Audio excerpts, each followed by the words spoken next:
in most of the similes in this poem, he is saying that you are not this. So he's not using simile to describe the bird, but actually to obscure it, to hide it even more.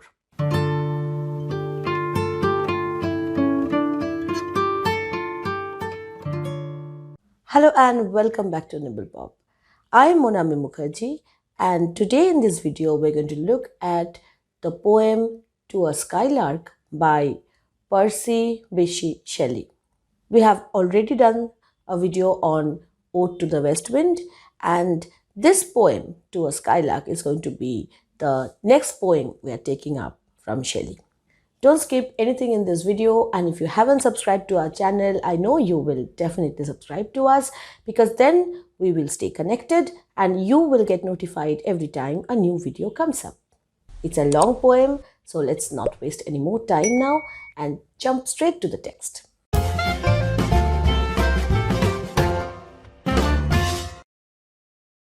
We have talked at length about Shelley's biographical details during our class on Ode to the West Wind. Here I'll give you little points to refresh your memory. Shelley was a rebellious person, and his rebellion was not, of course, sanctioned by society. He was more of an outcast. At one point in his life, he was not even able to go back to his own native land, England, and had to spend most of his time abroad. Throughout his life, he was center of controversies related to religion, love, marriage, and things where he wanted to voice out his convictions, which were mostly against society. All right. So Shelley had a very short life. He died even before he turned 30. But within that short span, he was established as a prominent rebellious mind who did not conform to the ideas that were around him, popular around him. Now, the poem in question, To a Skylark, apparently it looks as a very simple poem, a poet looking at a bird, admiring its greatness, its glory, and somehow comparing that how human beings are nothing compared to the bird. Or the bird's world is a world of the ideal, while the human world is a real world where everything is disorderly, chaotic. But this is not revolutionary. Like, it's always there in our minds. We always feel that our lives are imperfect, and we always idealize something which we see in front of us. And for the Romantic poets, it was the world of nature. So what was revolutionary there? We will try to find out while we read this poem how Shelley is different from other Romantic poets, and how he is capable of displaying emotions more than anybody else alive, at least during the time. Okay. Just like the West Wind, this poem also has a regular structure. You have a definite stanzaic division, and all the stanzas are of 5 lines. Okay, so let's just start reading, and while reading, let's explore not just the meaning of different things, but also how the lines are arranged, how the form is helping him establish his theme. Okay, so let's just start. Hail to thee, blithe spirit, bird thou never wert, that from heaven or near it pourest thy full heart in profuse strains of unpremeditated art. He is addressing a bird. Of course, the bird cannot understand him. The bird can hear him, but cannot understand him. Now, it was based on a real experience. Of course, we hear sounds of nightingales and skylarks all the time, don't we? And skylark is a pretty common bird, at least it was back then.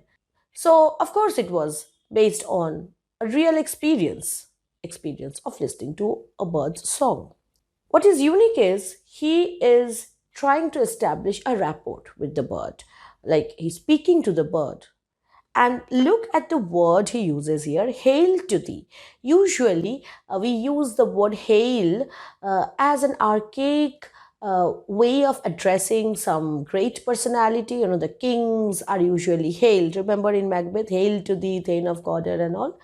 So, hail is not associated with common things. We don't say to our friend suddenly in the morning, hail, friend. We don't do that. We say hello. So, when you say hail, you're already establishing that the person or the thing you're addressing is on a high level and demands a certain kind of respect. And then he says, blithe spirit. He doesn't say that hail to the skylark. He is calling it a spirit. So it's like a spirit animal for him, and therefore, somehow he is not possibly addressing any one single bird. He is addressing the spirit of the bird. And then he says, bird thou never wert. You are naming a poem to a skylark, and then you are saying you're not a bird. This means that he, from the very beginning, wants to give us a very specific information that I am not talking about one single skylark who will grow old and die, who has worries to think about. I am talking about the concept of bird. Now, again, let me refresh your memories. We have talked about Plato, haven't we? His idea of these forms and this idea of the difference between the world of reality and the world of the ideal. Here we see that Shelley is directly bringing to forefront this Platonic concept in saying that you're not a bird. This means you're not a particular real bird. You are the idea of being a bird. That idea which belongs to that world of the ideal or world of the ideas, which is a perfect world, the Platonic world. Okay, so from the very beginning, we realize that this is not a bird made of flesh and blood, but a bird made of concept. And therefore, it is important for him to tell us details or give us details about this bird, because had it been a normal skylark, we would, simply look up pictures and nowadays look up Google to see what a skylark looks like, and Shelley wouldn't have to describe it for us. Shelley has to describe his skylark because it is not the skylark which we see in our backyard, perhaps, if we are lucky. And from the very first stanza, he wants to establish this uniqueness of this skylark. He not only uses the word spirit, he also uses it in capital letters, and then he uses capitalization when he writes the word heaven. That from heaven or near it pourest thy full heart in profuse trains of unpremeditated art. That's a long word. What does this mean? When we sing, human beings sing, we practice it, right? We think about what we are going to sing. And our songs are usually based on what we are thinking at one point of time or what the occasion demands. We sing according to it. This means there is a pre-meditation. Meditation means thinking, pre-thinking. So we pre-think and then we sing. But when the bird sings, it's more like an instinct. It's instinctive flow of music which the bird cannot stop. And how is this song defined at the very onset? Pourest thy full heart. Heart here means emotion.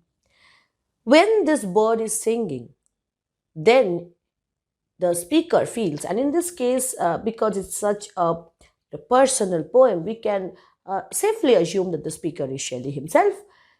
The speaker feels that the bird is pouring out its heart. It's not hiding anything. It's all emotions, all flowing out. And from the very beginning, we see that a personal connection is sought between the bird and the speaker. How? By making it an apostrophe. Apostrophe is when you address anybody who is not able to hear you or who is not present there. That is an apostrophe. That person may be dead, that person may be not there at the moment, that person may be God, or the thing that you're addressing may be something which does not understand human language, like this bird. So, here, when he's saying, Hail to thee, blithe spirit, he is using apostrophe. And we will see later why this is important. Higher still and higher, from the earth thou springest, like a cloud of fire, the blue deep thou wingest, and singing still doth soar, and soaring ever singest. The bird, he imagines, is going higher and higher, and while flying, the bird is singing. Now, when human beings sing, they don't walk about and sing, they sing.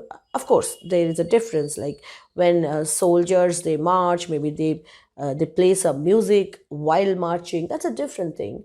Or when you have tired uh, travelers who sometimes sing while traveling, but usually we sing when we are sitting somewhere relaxing, gathering with friends and stuff, or maybe we are alone and feeling sad. Those are the moments when we sing. But the bird sings while it flies, as if singing comes as naturally to the bird as breathing does. It does not feel that it needs to give an extra effort to sing. So it's a more natural expression for the bird. Of course, for the bird, it's like communication. The bird cannot speak our language. What we call a bird's song is its language. So it comes naturally to the bird. So this bird is soaring up, and look at this expression, like a cloud of fire. When you use the expression like or as, of course, you're comparing two things, and you're comparing quite explicitly, openly. Whenever there's this kind of an explicit comparison, we call it a simile. And this poem is all about similes, like an excess of similes. It starts here, right here, with like a cloud of fire. So, what is compared to what here? The bird is soaring. And when the bird is soaring up, the poet is comparing that flight to a cloud of fire. Usually, we don't do this. We don't associate birds with words like fire. But here he is doing that. So, there must be a reason behind it. Like a cloud of fire, the blue deep thou wingest. Wingest is a word which shows that the bird is flying with its wings. And this whole scenario is very grand in the eyes of the poet. He feels like it's a cloud of fire which is moving around. The blue deep, that is the blue sky. And singing still does soar, and soaring ever singeth. So, two things, flying and singing, they go hand in hand.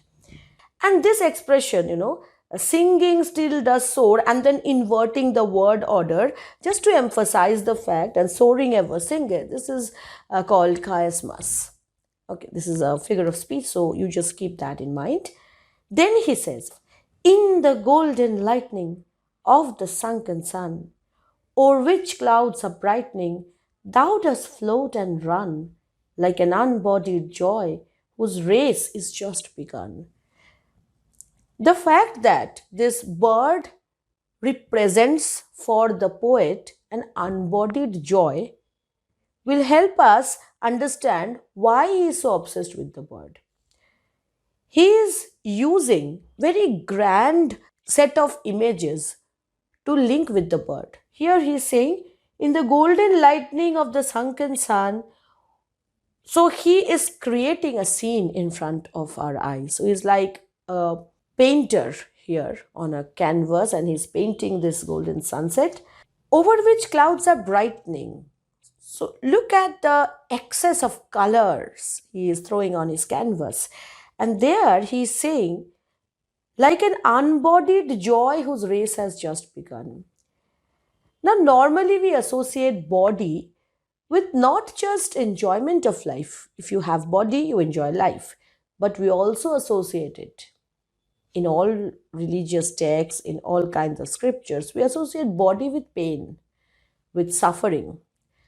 So, unless you are unbodied, you cannot reach that level of ideal joy, that platonic level of joy, where you are not tainted with any kind of suffering. Because so long as you possess a body, you will always have the fear of losing whatever joy you have now. And this bird, which does not have a body, why? Because the poet cannot see it, so it does not have a body, he can only hear it. And therefore, that bird's joy will never end, because end is caused by the end of the body. The pale purple even means evening. So he is describing a sunset to us. So it's evening now. The pale purple even melts around thy flight, like a star of heaven in the broad daylight. Thou art unseen, but yet I hear thy shrill delight. So it's an evening scene, and he is describing again a specific detail about this evening. So he's not talking about the bird here, he's talking about the evening which he's seeing in front of him. And how is it like? It's pale purple, and then it's melting.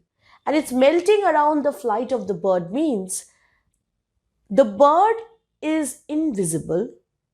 Maybe it's a little bit of foggy, or maybe it's too dark for him to see the bird, and he feels like the sky is melting around the shape of the bird.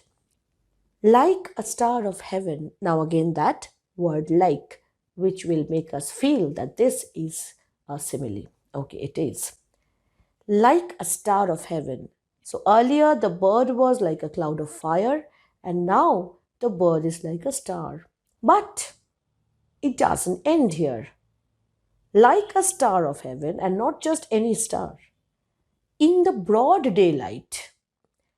What happens to the stars in the broad daylight? When we were children, we would say the stars are gone to sleep. But now we know that because of the sun's light, we cannot see the stars in the morning or in the daytime, but the stars are there nonetheless, in the same position, like in the same way that they should be at night. Therefore, their absence, or rather, our inability to see them, does not prove their absence. They are still there. And when we talk about star during the daytime, we talk about something which we cannot see with our eyes, but we can with the eyes of imagination. Thou art unseen, but yet I hear thy shrill delight. Now, when you hear this word shrill, usually it means a sound with a high frequency, that which irritates our ears at times. So, is the Skylark's song irritating for the poet? No, it's not irritating. It's so much full of life that it's unbearable at times to even hear it, especially if you are in a position where your life doesn't look that joyful to you. This poem was written 2 years after Ode to the West Wind was written, and 2 years before Shelley died. This was a time when Shelley had seen so much suffering in life, not just the isolation or exile from his homeland, but death of his own children. And somehow, this whole idea of joy, or permanence of joy, looked absurd to Shelley so long as he had a human form. Maybe that is the reason why he is trying to describe the bird through images which are not accessible by human senses. You cannot see a star in the daytime, therefore, the bird is like that star. Somehow it reminds me of Keats's words in on a Grecian urn. When we will do Grecian urn together, we will come to it. But many of you have probably read that poem. There, Keats says, Heard melodies are sweet, but those unheard are sweeter.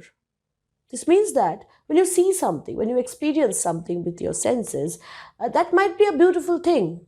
But if you imagine something, you have the capability of adding beauty to it. And that makes it more beautiful, more sweet. So the stars which we imagine, because we can't see them during the daytime, are actually much brighter, much more glorious than the ones we see during the night. And this image continues, this simile continues. Keen as are the arrows of that silver sphere. Now he's using this expression that, which is a specifying word, that. He's saying that the bird or its flight resembles the sharp arrows of light that come out of this silver sphere. What silver sphere? The moon doesn't give out any sharp pointed lights, right? When we draw a sun, when we are kids, then in our childhood, when we drew the sun, we used to give these pointed lines around it, right? To show pointed rays coming out of the sun. But moon, we don't do that. We simply just draw a circle, because moon is a soothing thing. So of course he's not talking about the moon when he says silver sphere. He is possibly talking about the next brightest image on the sky, which is the star Venus, which also happens to be the star associated with love, whose intense lamp narrows in the white dawn clear. Yes, this is Venus, because as the dawn approaches, the light of the Venus becomes less and less bright. Until we hardly see, we feel that it is there. So we know, we sense that the Venus is there always, but we cannot see it when the sun rises. What are we talking about? We are talking about Venus and sunrise and diminished light of the star. No, we are talking about the skylark. So a simile has carried us away from the bird into the sky, like taking us away from the real point of discussion. And we are imagining a scene which is totally away from this poem. This is not something that a simile does. This is something which an epic simile does. Something which Milton did in Paradise Lost. If you have done with me Paradise Lost, you know what I'm talking about. He will take you away with one simile and throw you down the, sometimes to the Egyptian lands, sometimes to the Indian meadows. You have no clue where you land up when you read or when you start reading Milton's epic similes or Homeric similes. This is what Shelley does here. This is not an epic poem. We cannot call it an epic simile, but this acts like one. So we can, of course, call it a Homeric simile. Here he does not stop just by saying that, the skylark looks like a star in the daylight. No, he goes on talking about the star, goes on describing the scene, and does this on multiple levels. This is why this is called a Homeric simile. And I'm sure you will remember this now. So first, the fire of cloud, and now this comparison with the star, and then he moves on. All the earth and air with thy voice is loud, as when night is bare. From one lonely cloud the moon rains out her beams, and heaven is overflowed. He's still talking about the sky and the moon, and how this skylark's voice is reaching out to him, just like the moonbeam reaches the earth from behind a cloud. And this beautiful image is not poetry, it's painting. He is actually painting in front of you. And then he says, what thou art we know not.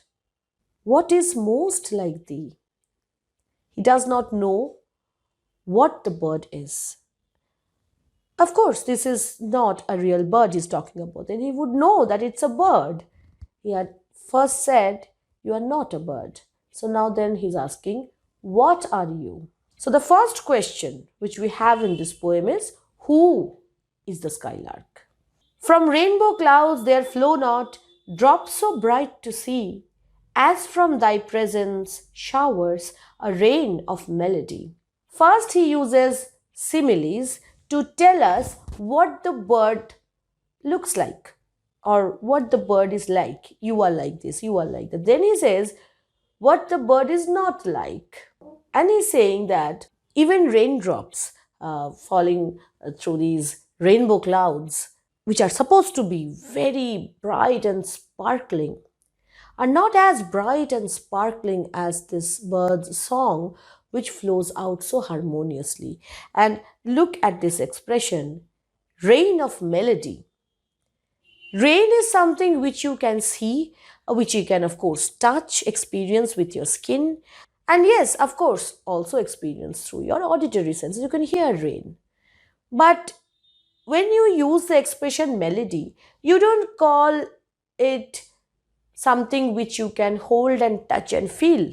You don't associate rain with melody. So, what he is doing here is he's making us see the sound. That means he is making us understand the comparison between the song and rain. So, we are practically looking at the song and hearing the rain. So, this is like a mix up of our senses. It is technically called synesthesia, where all your sensations are evoked by some other sensation. All right. And then he completely goes wild with similes. Repeated use of comparisons here. Starts with this one. Like a poet hidden in the light of thought, singing hymns unbidden, till the world is wrought, to sympathy with hopes and fears it heeded not. A poet, usually, when is thinking about something, he is shielded from the world. His focus is on his thought. So he's like hidden inside his thoughts. But when you say, I am hidden in light of something, that sounds kind of contradictory. You don't hide in the light of something, you hide in the shadows of something.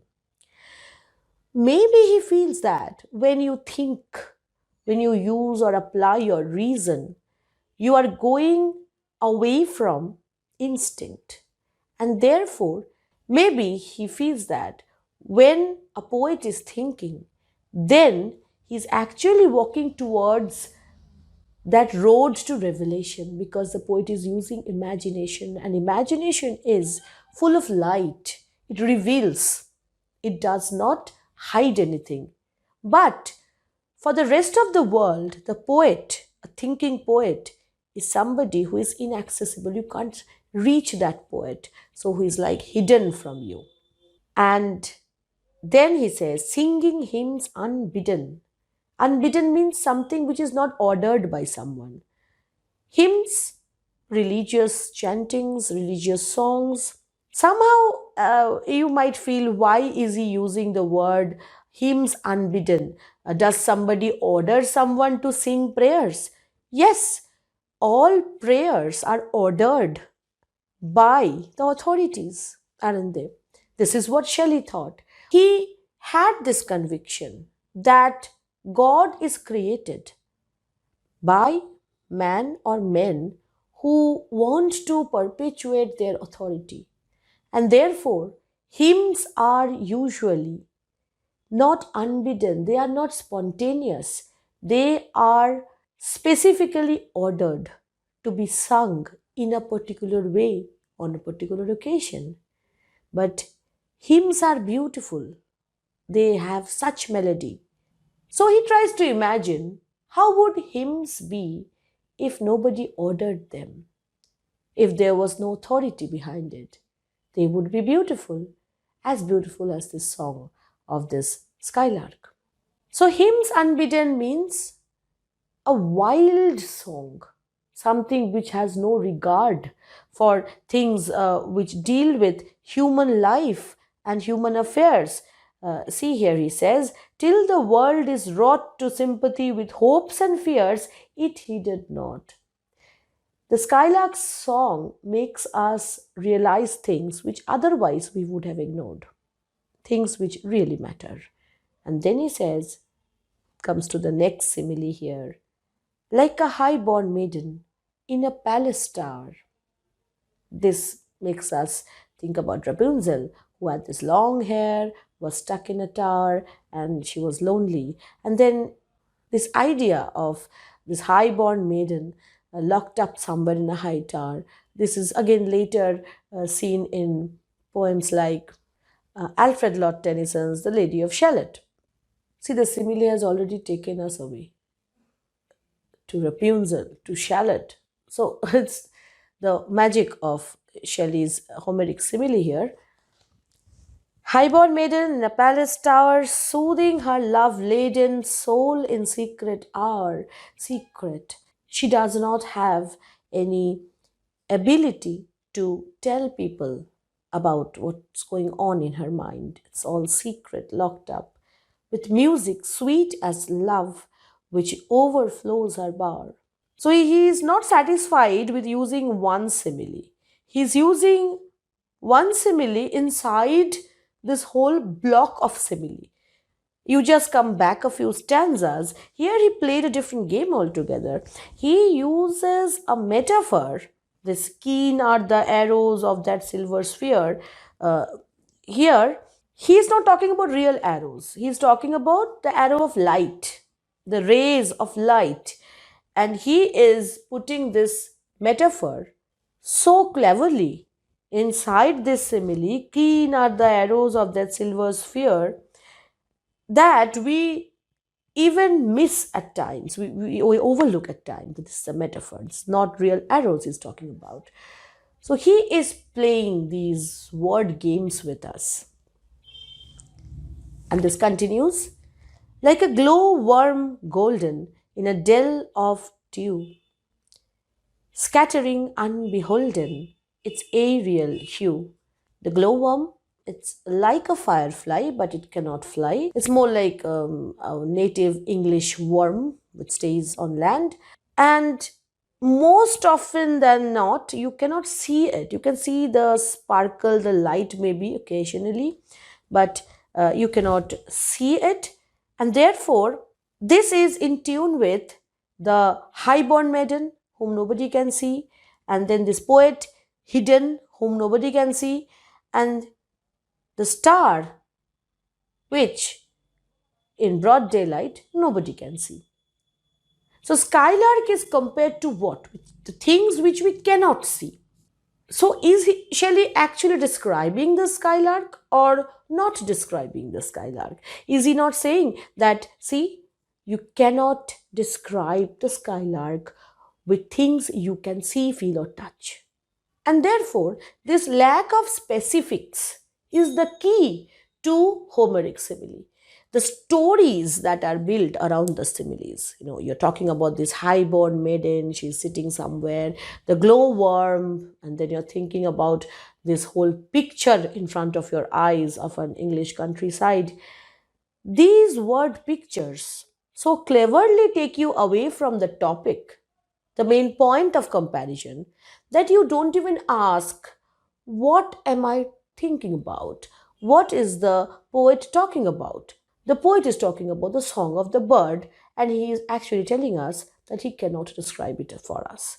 Because nothing on earth, nothing visible on this world, the real world, resembles the skylark, which belongs to the world of the ideal. Like a rose embarred in its own green leaves, by warm winds deflowered, till the scent it gives makes faint with too much sweet these heavy winged thieves. The rose, a symbol of beauty because everybody can see it. That rose is not referred to here. The rose, which is covered by its own green leaves, maybe it's like in a shape of a bud yet, or maybe the leaves are still all around it. And then the wind comes, deflowers it. And there's this connotation of violating the rose somehow. And then the perfume, the scent of the rose scatters everywhere. Somehow it makes us feel that Shelley is trying to say that the sufferings of life, when life is cruel to us, we are deflowered, violated. Only then we can scatter our perfume. Only then we can make ourselves known, just like this rose does. When it was completely hidden, safe from the winds, nobody realized that there was a rose. And then he says that makes faint with too much sweet. Here also, the same idea of unbearable sweetness. These heavy winged thieves, the winds, they are like these thieves, and because they steal away the scent of the rose, the same idea of not being able to bear too much happiness. This is also seen in Ode to a Nightingale in Keats. It's too much happiness that is there in the world of the nightingale, unbearable for human beings. And this wild, out of control, almost unbearable idea of happiness is something which the skylark represents. Sound of vernal showers on the twinkling grass, rain awakened flowers, all that ever was, joyous and clear and fresh, thy music doth surpass. Vernal showers, spring showers, something which brings in a lot of brightness, life, joviality. And then the grass is also twinkling because it's a bright day. A spring shower, a spring rain is usually a very bright thing. It brings in a lot of joy. And the flowers are rain awakened. Now, flowers don't sleep, but when they are soaked in rain and there are these water droplets on the petals, then they look brighter in the sun. It's as if they are waking up from sleep. Joyous and clear and fresh, everything that is beautiful and happy and fresh, that we can see and feel with our real senses in this real world, they are nothing compared to this bird's song. So Shelley is downright rejecting even nature. And he is saying that nature is beautiful, amazing, but imagination is greater. Imagination is then something supernatural because it is supernatural, higher than natural. Yes. For Shelley, the skylark is supernatural because nothing in nature even can compare to its beauty. In Wordsworth, we see what? He would have said that the skylark is beautiful because it's a skylark. Shelley is saying that the skylark is not a skylark even. And that is why it's beautiful. It is my imagination that makes you beautiful. Teach us, sprite or bird, I don't care. Whether you're a spirit, whether you're a real bird, teach me. And what does he want the bird to teach him? What sweet thoughts are thine? Why are you so happy? Why are you singing? I have never heard praise of love or wine that panted forth a flood of rapture so divine. I have never heard anybody sing like this. Why? Why are you singing like this? That is the central point of this poem. Not just who is singing, but why is this skylark singing? Whenever we sing because of something, either because we are quote unquote bidden, ordered to sing, like in case of bidden hymns, or maybe we are too happy, or maybe we are too sad, or maybe we had a glass of wine with friends, so we are singing. Song in human beings is never without reason. This is what makes the skylark's song different. He's still trying to understand why the bird is singing. Chorus, hymeneal, or triumphant chant, matched with thine would be all but an empty vaunt. So chorus hymeneal. This means marriage song. Okay. During the weddings, these songs were being sung, happy songs, joyful songs, songs on fertility, on union, on love. So, of course, these songs were beautiful. Triumphant chant means songs on victories or victory songs. But both these, although they are sung on completely different occasions, one on somebody's wedding and another when some king wins over some territory, and then there's this victory song sung in his favor. They are sung on different occasions, but aren't they same? Aren't they singing, celebrating something which is transient, not permanent? The victory of the king, is it permanent? Marriage, love, is it permanent? No. So they are celebrating this not because it's permanent, but because it's not permanent. That's why we need to celebrate, because it might go away any day. So they have this idea of being an empty want. It's like they are simply without any substance, they're empty. A thing wherein we feel there is some hidden want. As if this victory song, this marriage song, they need something to complete them. There is some absence there. Absence of what? Absence of surety, absence of assurance that the occasion for which they are singing, that occasion is going to be permanent and lasting. What objects are the fountains of thy happy strain? Why are you singing? What fields or waves or mountains, what shapes of sky or plain? What love of thine own kind? What ignorance of pain? Are you singing because you are in love with some other skylark? But we know that's not possible because this is not a skylark. What ignorance of pain? That could be a thing. Because this skylark is not a real skylark, is the ideal skylark in an ideal world. It's like this paradise without the forbidden tree. So there is no pain, or rather, like Eve before eating that forbidden fruit, there is no knowledge of pain, and therefore there is ignorance of pain. But is ignorance good? Is innocence good? Milton tried to find out, William Blake tried to find out, and now Shelley. They are all obsessed with the idea of this complete ideal world where there is no sin, there is no transgression, there is no corruption, there is no punishment. Kind of boring, but ideal. The Skylark's world is that kind of a world. There's ignorance of pain.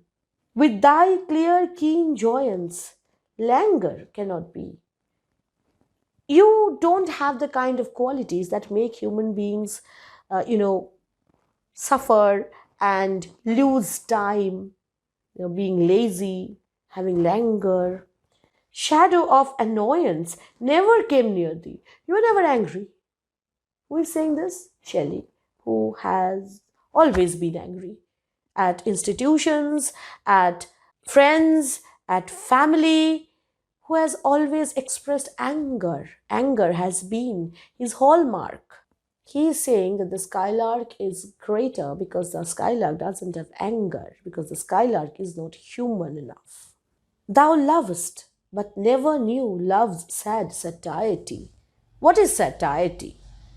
When you get used to something, and then that sad, boring state where every lover reaches. And the kind of excitement which maybe a couple feel when they meet each other, the excitement kind of mellows down. Why does it mellow down? Why does it mellow down? Because it's not the ideal world, it's the real world, and they somehow stop having these anxieties that they're going to lose each other, and they become so sure that they're going to have each other forever that this thing becomes boring for them. I don't know. The skylark is above all this. But if you think about a real skylark's life, isn't it always worried about its nest, its eggs, what it's going to feed the chicks. What about that snake it saw crawling down or crawling up the tree trunk? The skylark's life is full of nervous anxiety, and still it sings. And its life is too short to feel that, boredom in being with another person forever. But Shelley is not talking about a real skylark here. He's talking about this ideal skylark who doesn't have all these things to worry about. Waking or asleep, thou of death must deem things more true and deep than we mortals dream. Or how could thy notes flow in such a crystal stream? You, in your dreams, must have known something about death, something about mortality, which we don't know about. And that is why you are happy and we are not. So he is calling the skylark not ignorant, but full of knowledge here. So this is what the skylark is, full of contradiction. On one moment, he's saying that the skylark is ignorant. And in the second moment, he's saying that the skylark knows about death, something which we don't know. And that is why the skylark is not afraid of death. We look before and after and pine for what is not. Our sincerest laughter with some pain is wrought. Our sweetest songs are those that tell of saddest thought. What do we do with our lives? What do we do with our todays? We know what we did yesterday. We know what we are planning to do tomorrow. But right now, at this moment, what are we doing which is not planning for tomorrow, which is not thinking about yesterday? If you take away yesterday and tomorrow, you're left with a dreadful time, the present. And if somebody tells you that you can't think about your past and future and just live today, right now, you won't be able to do that. This is because we are connected to our past and our idea of future. And we consider the present as just a bridge between the two. For the skylark, this bridge is everything. There is no past, there is no future, because there is no death, there is no birth. It is immortality that the skylark is blessed with. For us, this moment right now is least important. And that is why we will never be able to understand what the skylark is singing about and what the skylark's whole world looks like. When he says our sweetest songs are those that tell of saddest thought, I feel that there are two ways to look at it. One is, of course, what's your favorite song? Most of the times, you'll notice that the sad songs, songs about going away from your beloved, songs about being lonely, songs about philosophical things, they have a more melodious tune. They remain as our long-time favorites, and we call them our sweetest songs. This is one way of looking at it. Another way of looking at it is when we are happy, when we are, singing sweetly because we are happy, it contains in that moment the fear, the anxiety that this moment is going to pass and we're going to lose this, whatever we have. So we try to hold on to that sweet moment. And that trying to hold on makes it even sadder. So there is always some element of sadness, even in the most joyful moments, because we know that those moments will pass. Yet, if we could scorn, let's for one moment think that what makes us human? Then he says, hate and pride and fear. I was talking about fear, right? That we are afraid that we are going to lose today's happiness. Let's, for one moment, put that fear away. Put that hatred away, pride away. Then can we reach the skylark? If we were things born not to shed a tear, suppose we are born and we are not going to cry, can we reach the skylark? I know not how thy joy we ever should come near. Oh, even then, we could never. reach even near you. Better than all measures of delightful sound, better than all treasures that in books are found. Thy skill to poet where, thou scorner of the ground. Thy skill to poet. Poet here doesn't mean poet, here it means sing. So he is linking poetic creation to the song of the bird. He has done that already when he was talking about like a poet hidden. He's talking about creativity there. So it is as if the bird is becoming a poet of nature. It's writing poetry because you can reach that level through imagination and the poet can reach through imagination. And at the same time, he's saying that better than all measures of delightful sound, whatever is delightfully sung or whatever is delightful music is usually, it follows a rhythm, a pattern, okay, a structure, a notation. Suppose you hear something from Beethoven. Of course, it is bound by measurements, scientifically broken down units. One thing here and there goes off key, and you can understand that no, it's not as delightful. So, to be delightful, music has to follow some rules. Human music, books. Look at this expression all treasures that in books are found. What treasures are found in books? Knowledge, wisdom, delightful stories. That also follows a certain form, structure, genre. You can't write a novel without writing a novel. You can't write a poem without writing a poem. So you need to follow certain basic rules if you want to publish something in a book. No matter how unique your style be, it has to follow certain minimum basic fundamental principles. But since the skylark is above anything that binds it, above any rule, just like the west wind is, doesn't care where it goes, it simply flows. The bird is even better. It's like corner of the ground.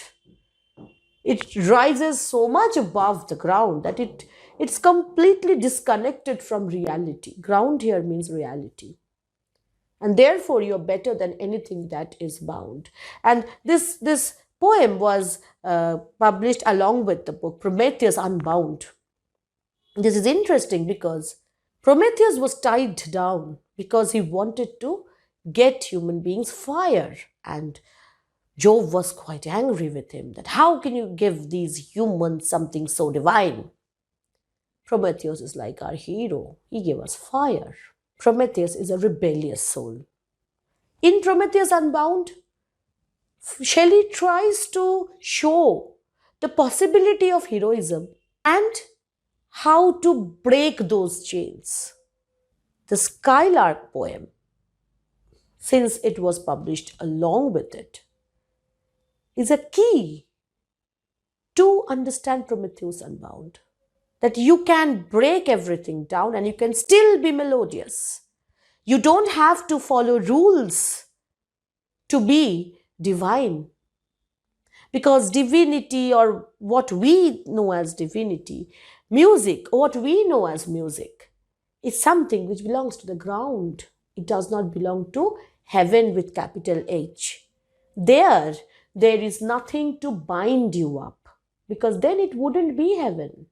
Teach me half the gladness.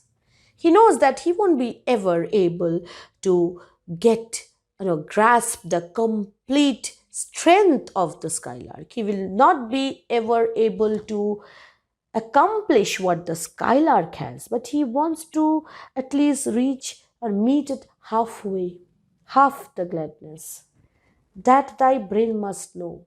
Who is asking this? A father who's lost children, who has suffered isolation and exile, who has been misunderstood so much that he has stopped explaining himself even to anybody.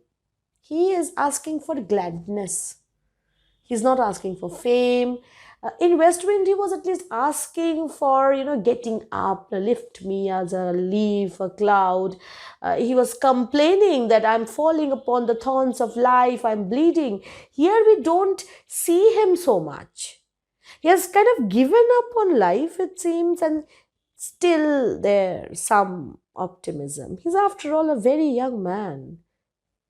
He's what, 28 now, 27 now when he's writing this. And he's saying that he's not happy. If he could be, half happy at least compared to the Skylark, such harmonious madness from my lips would flow. This he has done in even the poem on the West Wind. That if you could come and lift me, I could fly with you. And my words could, reach human beings. Here he is saying the same thing. He wants to be united with that ideal so that his words will reach other human beings. And he says, such harmonious madness from my lips would flow. The world should listen then as I am listening now. He wants to be the Skylark so that others can listen to him. Isn't he already the Skylark?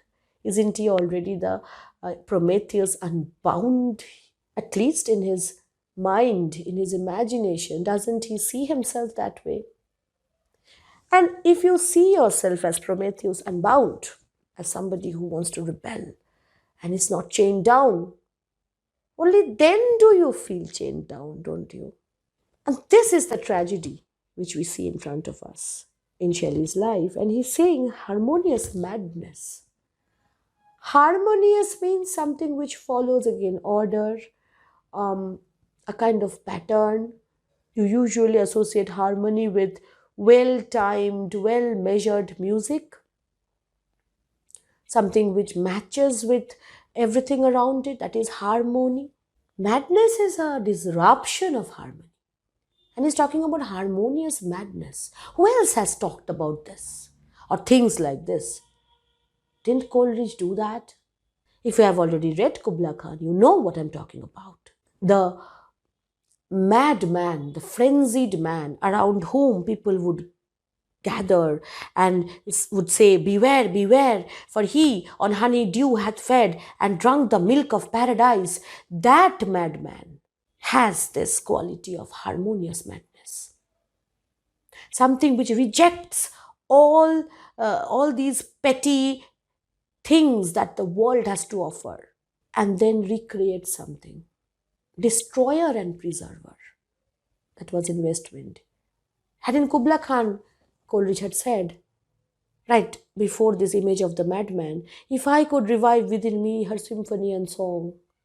He was talking about the damsel with the dulcimer, that if he could sing like that, he would build that dome in air. Because then that would be harmonious madness. Kubla Khan is harmonious madness because we don't understand much of it.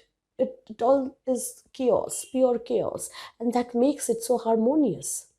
And what makes Skylark poem harmonious to us? And what makes it mad? Is it a poem about harmonious structure or is it about mad structure? When we look at the structure of this poem, what does it look like? You see, just rolling up the pages here. Hail to thee, blithe spirit, birth thou never wert. So he is starting with beats here. And the first four lines of all the stanzas, they have this beat. And mostly trochaic beat, trochaic trimeter. Trochaic is completely opposite of iambic. It goes like dum da, dum da. That means the first you give a stress and then unstress. How? Let me read you something which is very prominent here. Like a high-born maiden in a palace tower, soothing her love-laden soul in secret hour. So you're having a beat in the beginning and then an unstressed level. That is like a high-born maiden, that kind of beat. And in the last line of every stanza, he is doing this. The moon rains out her beams and heaven is overflowed. So this beat breaks in the fifth line. So You can say that the first four lines, they give us one kind of rhythm, and the fifth line gives another kind of rhythm. Is he trying to tell us that the first four lines are like this bird? If you know what a skylark looks like, you would understand why I'm saying this. They have very short wings, and when they sing, they have these small beats in their voices. It's more like twittering. And if you look at the fifth line, they are in iambic meter, hexameter. Hexameter is long, six divisions, actually double of the meter found in the previous lines, which are in trimeter. And this iambic is a very tricky thing. Iambic, I had said once in one of my videos, it matches the heartbeat of human beings. Da-dum, da-dum, da-dum, da-dum, da-dum. Our sweetest songs are those that tell of sad thought. Does it mean that the fifth line represents the world of the human beings, the world of man, and the first four lines represent the world of the skylark? And therefore, the fifth line is always consistently, boringly measured in iambic hexameter, and you are trapped in it. Whereas, whenever you are looking at the first four lines, they are erratic, they are short, and you have words which are stressed in a haphazard manner.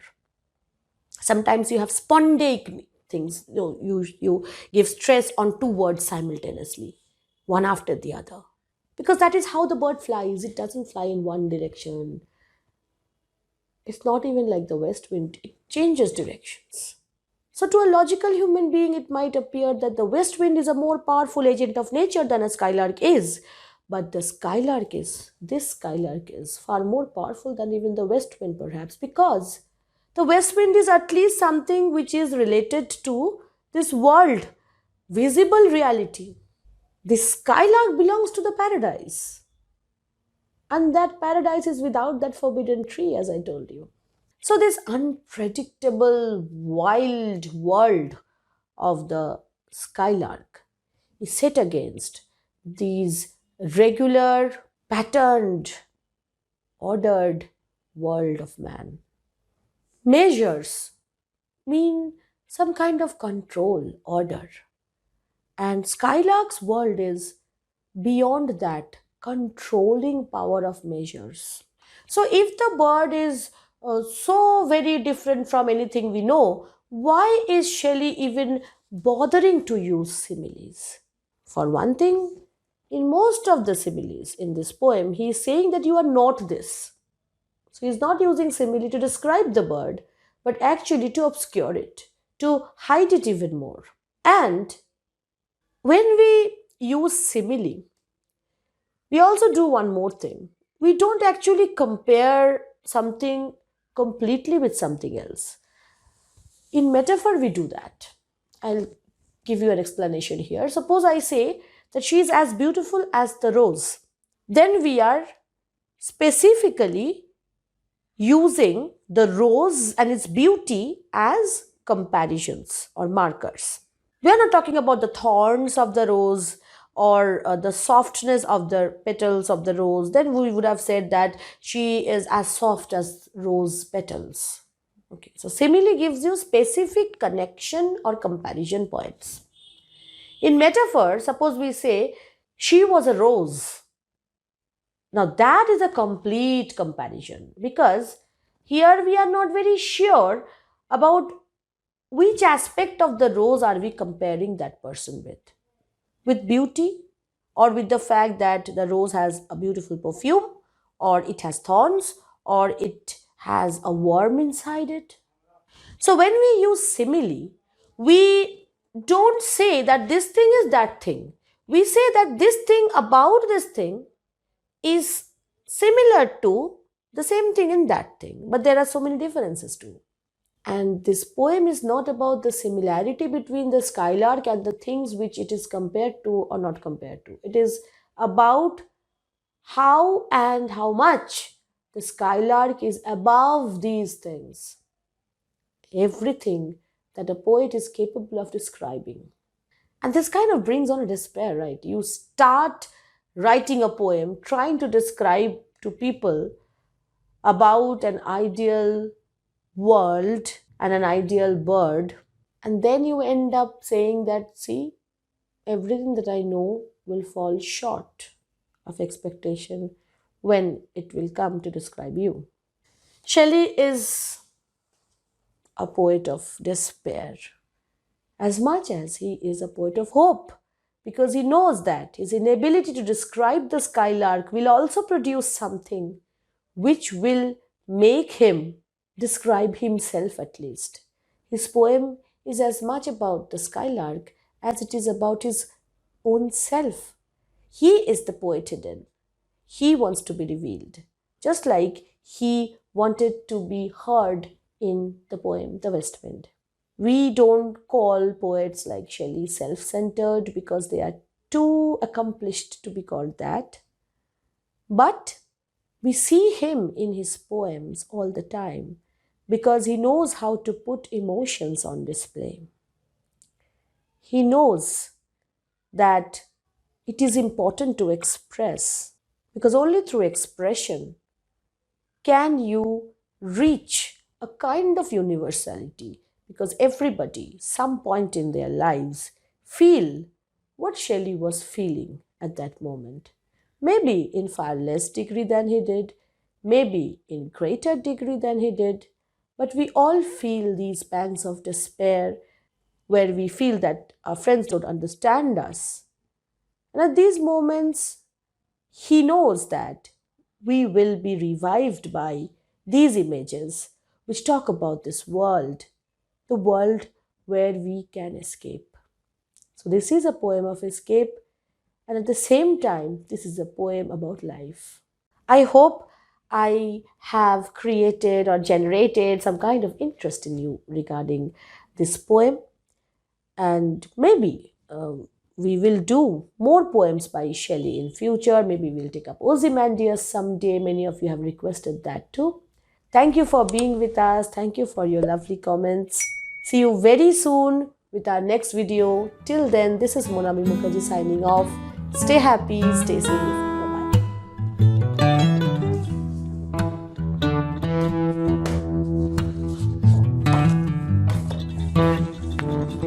Bye-bye.